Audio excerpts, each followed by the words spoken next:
So today we're going to be using this mold that I made from this beautiful little brass piece, and I'm going to show you how to paint with alcohol and mica powder.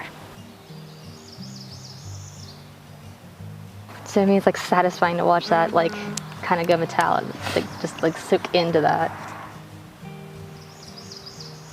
This is one of my favorite parts, is the mixing. Now you see how this one is too thick. You can tell it's too thick because you can still see a lot of the clumps in it, and if you brush it, it kind of sticks.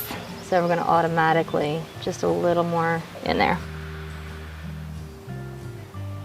So two things about painting with alcohol. One, the alcohol will evaporate pretty quickly. The higher the content, the faster it's going to evaporate. Now the other thing about it is that as soon as the alcohol evaporates, whatever powder's left you can put right back in your container. It doesn't affect the mica powder at all.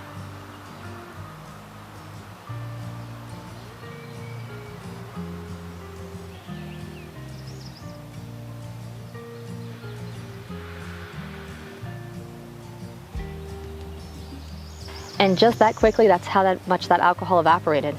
Just that quick.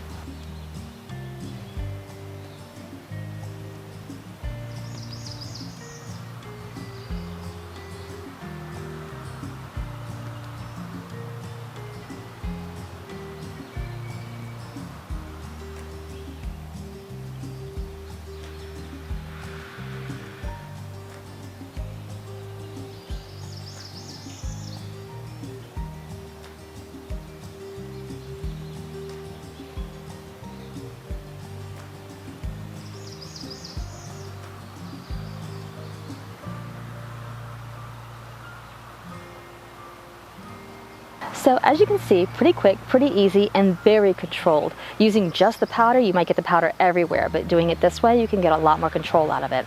There's a couple things you do need to remember. Sometimes it's not going to turn out exactly like you think it's going to because you're building from the bottom up. So if you're blending, you might not have blended it quite right, or you might have a little bit of a line. It's all right. It's just practice, really. The other thing I want to let you know too is that you can go over and you can layer it. So you can mix some other colors over it, and you can always, always, always backfill it with a colored resin of some kind that'll make all of this mica powder work that you just did really pop.